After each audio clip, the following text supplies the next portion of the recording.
Assalamualaikum warahmatullahi wabarakatuh. Halo semua, kembali lagi di channel Reder Manhwa. Kali ini Mimin akan melanjutkan sebuah komik yang berjudul Sang Legenda Iblis Kehancuran Pengacau Surga. Dan apabila kalian masih bingung dengan alur ceritanya, kalian bisa cek deskripsi atau langsung saja menuju playlist yang ada di halaman channel ini untuk memulainya dari part 1. Tanpa basa-basi lebih jauh, mari kita masuk di part 13. Cerita dimulai setelah mendengar perkataan Jeong. Mata Kam mulai bergetar. Ia tidak menyangka kalau Jeong bisa melakukan itu. Di dalam belati yang tertanam di tengah dadanya telah terkandung tenaga dalam yang Kam miliki. Kam berpikir apakah Jeong secara paksa mengambil tenaga dalamnya lalu memanfaatkan tenaga dalam itu. Akan tetapi hal itu sangatlah mustahil karena tenaga dalam mempunyai sifat unik tersendiri. Bahkan jika ada seseorang yang bisa mengambil tenaga dalam orang lain yang diubah oleh berbagai macam aliran dan juga sekte, hal itu bisa dibilang sebagai racun. Bahkan jika tenaga dalam diturunkan antara guru kepada murid dari sekte yang sama, maka tidak ada cara untuk menggunakannya secara langsung tanpa menyempurnakannya terlebih dahulu menjadi milik sendiri melalui teknik pernafasan. Namun bajingan ini dia langsung menggunakannya. Apa identitas sebenarnya bajingan ini?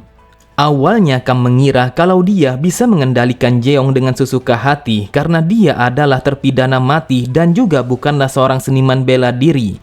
Namun ternyata Kam salah perhitungan karena Jeong memiliki sebuah kemampuan aneh yang tidak ia sadari. Kam bergumam, membawa orang ini ke sini adalah tindakan yang salah. Betapa bodohnya aku bisa dikendalikan oleh seseorang yang belum mempelajari seni bela diri.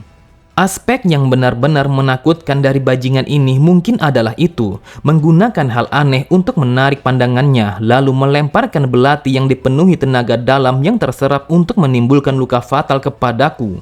Bajingan ini memiliki pikiran yang sangat luar biasa karena dia mampu melakukan hal seperti itu dalam waktu yang sesingkat ini. Dia telah menusuk pada titik vitalku. Jika aku menarik sembarangan belati ini, maka pendarahannya akan bisa membahayakan nyawaku. Bajingan ini menggunakan kekuatan yang sangat aneh. Bahkan ia juga memiliki kemampuan untuk menyerap semua ki yang aku miliki. Aku lengah mengapa aku memilih orang sepertinya untuk menggantikan tuan muda ketiga yang asli. Kam mengangkat kepalanya dan menatap ke arah Jeong. Ia berpikir bagaimanapun juga dia dan juga Jeong tidak akan pernah bisa berjalan bersama. Mereka harus menyelesaikan ini dengan secepat mungkin. Kam bergumam, meskipun bajingan ini berada dalam situasi yang sama dengan luka tusukan belati di antara tulang rusuk dan bahunya, maka pergerakannya akan terasa sulit. Kemudian karena Kam masih memiliki senjata rahasia, ia pun berkata, "Aku yakin kalau kau pastinya masih belum lupa dengan racun yang pernah aku berikan kepadamu." Setelah mengatakan itu, Kam bergumam, "Untungnya aku telah menyuruhnya untuk meminum racun itu yang bertujuan untuk mencegahnya bertindak sesuka hati atau mencoba melarikan diri jika ia lepas kendali." Menanggapi ocehan Kam, Jeong pun hanya tersenyum sembari mengatakan, "Untuk apa aku mengingat sesuatu yang sangat tidak penting seperti itu? Memikirkan pil itu hanya akan membuang waktuku." Kam pun tercengang setelah mendengar apa yang dikatakan oleh Jeong. Kam berpikir bagaimana mungkin dia bisa melupakan bahwa nyawanya dipertaruhkan. Aku yakin bajingan licik ini tidak mungkin melupakannya begitu saja. Lalu Kam berkata, "Mari kita bernegosiasi. Jika kita terus saja bertarung seperti ini, maka hanya akan memberikan kerugian kepada kita berdua. Berhentilah berkelahi seperti ini dan serahkan saja catatan rahasia itu dan aku akan melepaskanmu. Lalu aku akan memberikan metode untuk membuat penawarnya dan juga sejumlah uang. Tabib manapun yang baik pasti mampu melakukannya. Dan dengan uang tersebut maka sudah pasti kau akan bisa memulai sesuatu yang baru." Namun tiba-tiba saja suaranya menjadi serak. Lalu ia pun langsung terbatuk sampai-sampai ada begitu banyak darah yang keluar dari mulutnya. Bahkan tidak hanya sampai di situ saja, tidak lama kemudian kakinya telah kehilangan kekuatannya dan membuat Kam langsung terjatuh dengan lutut ke atas lantai. Lalu di saat itu juga Kam telah memuntahkan begitu banyak darah hitam. Kam telah berusaha semaksimal mungkin untuk melindungi dada dan juga semua organ tubuhnya dengan menggunakan tenaga dalamnya. Tetapi sesuatu dengan cepat telah menyebar ke dalam organ tubuhnya sehingga menyebabkan kerusakan yang fatal.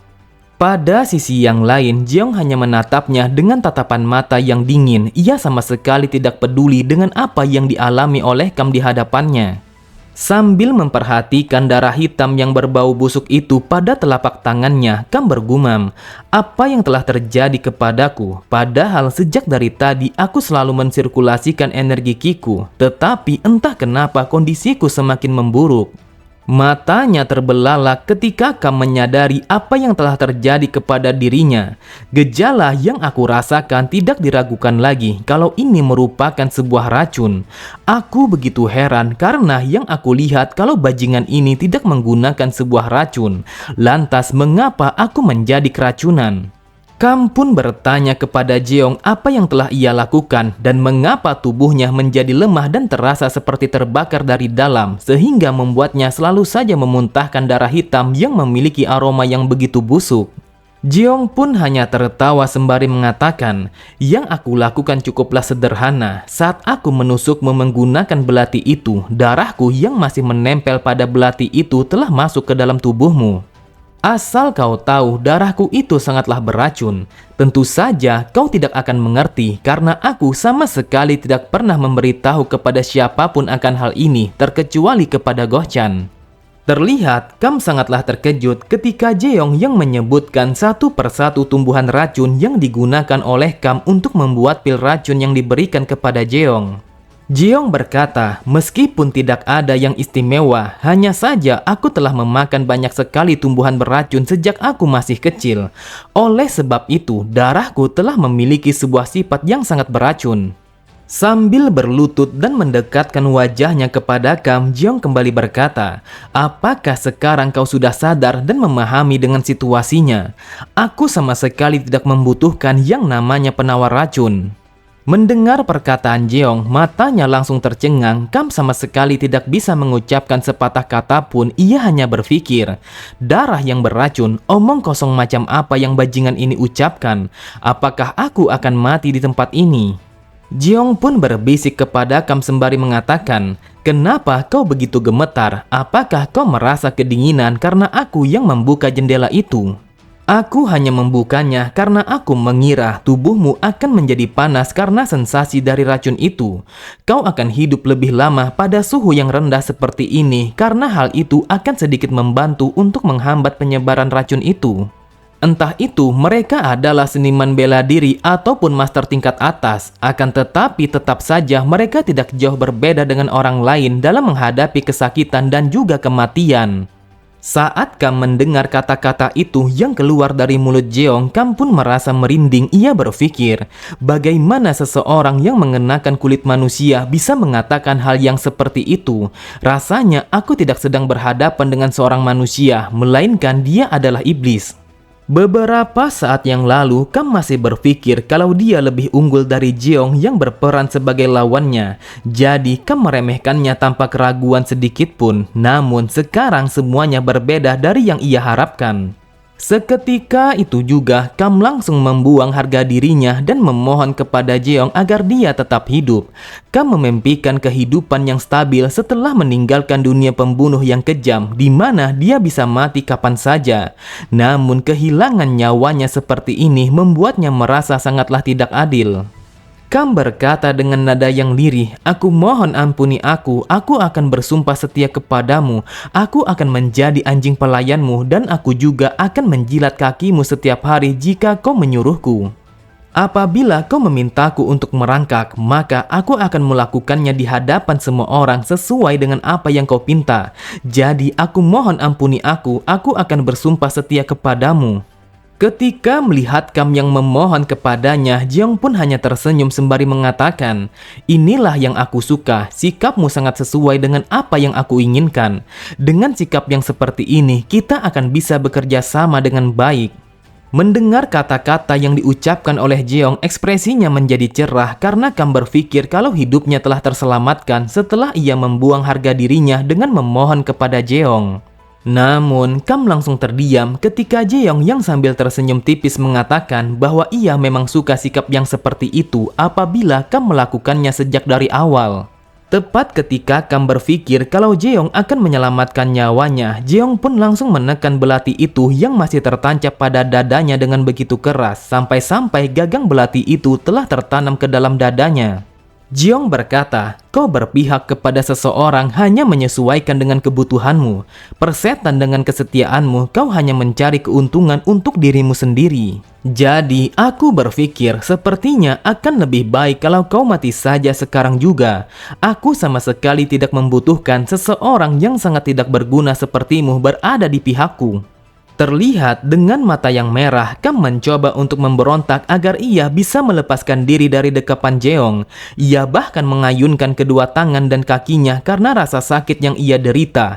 Akan tetapi, Jeong sama sekali tidak ingin melepaskannya. Tidak membutuhkan waktu yang lama bagi Jeong untuk membunuhnya, Kam telah menghembuskan nafas terakhirnya dengan mata merah yang dipenuhi oleh ketakutan yang sangat luar biasa. Kemudian Jeong pun melepaskan dekapannya karena ia telah berhasil membunuh penjaga Kam, seorang seniman bela diri yang berada di tingkat 1. Lalu sambil meregangkan segujur tubuhnya, Jeong berkata, dasar sialan, dia telah menusukku dengan cukup dalam menggunakan belati itu sehingga membuatku merasa sedikit kesakitan. Sejak dari awal, aku memang berencana untuk membunuhnya dengan cara apapun karena dia telah mengetahui identitasku yang sebenarnya. Akan tetapi, aku tidak menyangka kalau aku telah menyingkirkannya lebih cepat dari yang aku duga.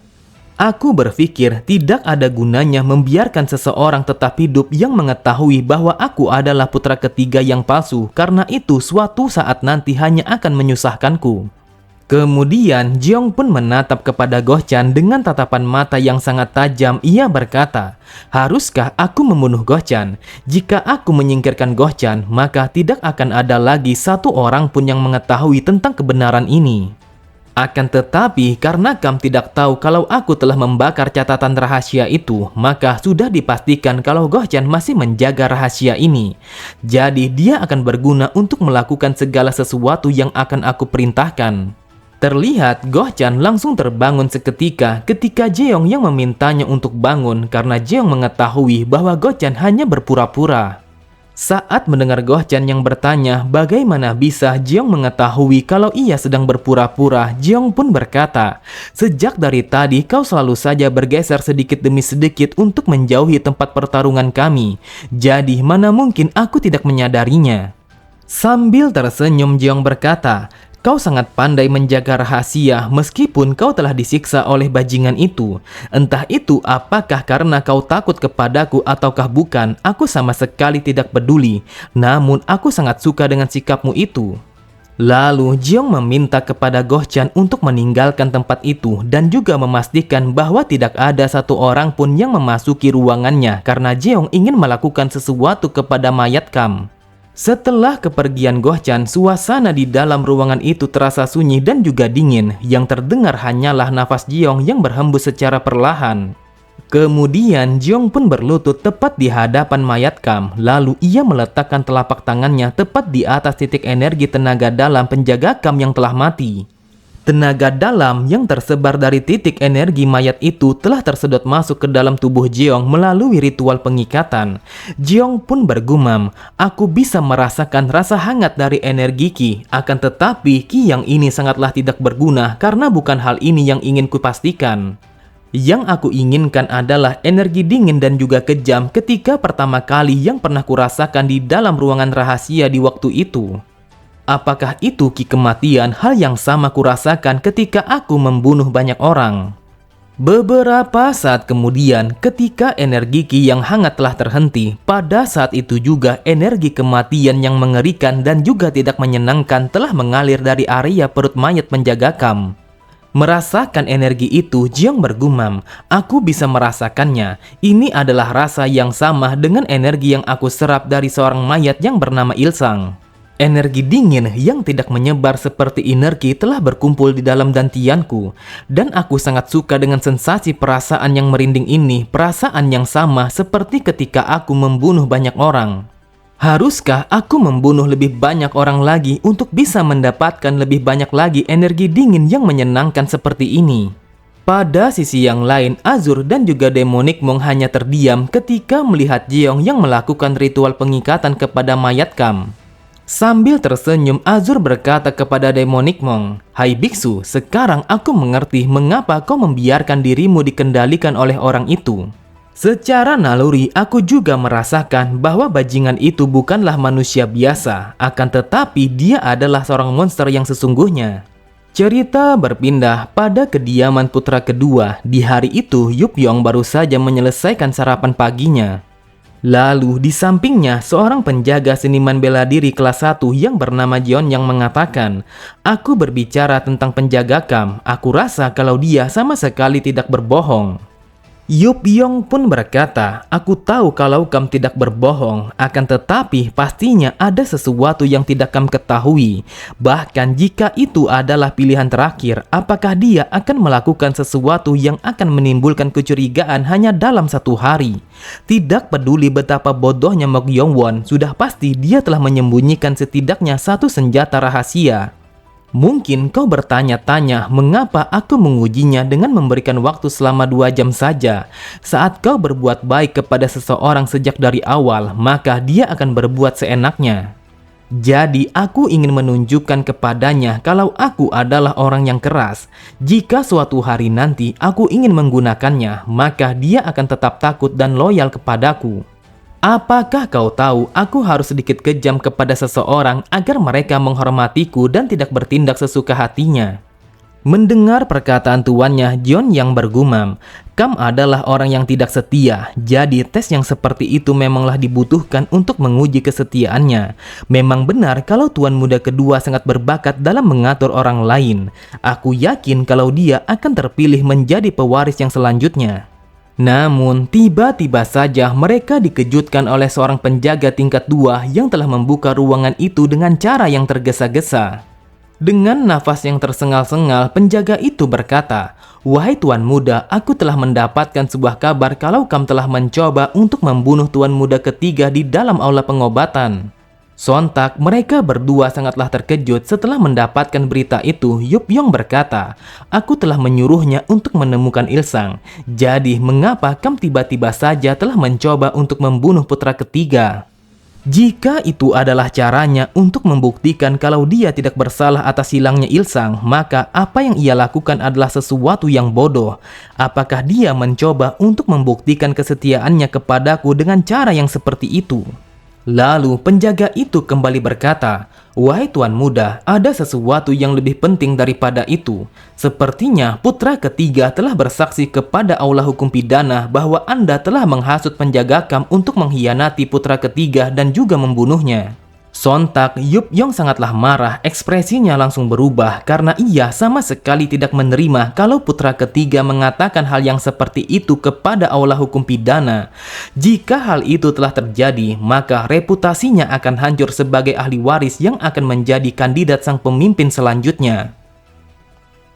Oke semua, cukup sampai di sini dulu pembahasan alur cerita kita. Sampai jumpa di video selanjutnya. Wassalamualaikum warahmatullahi wabarakatuh.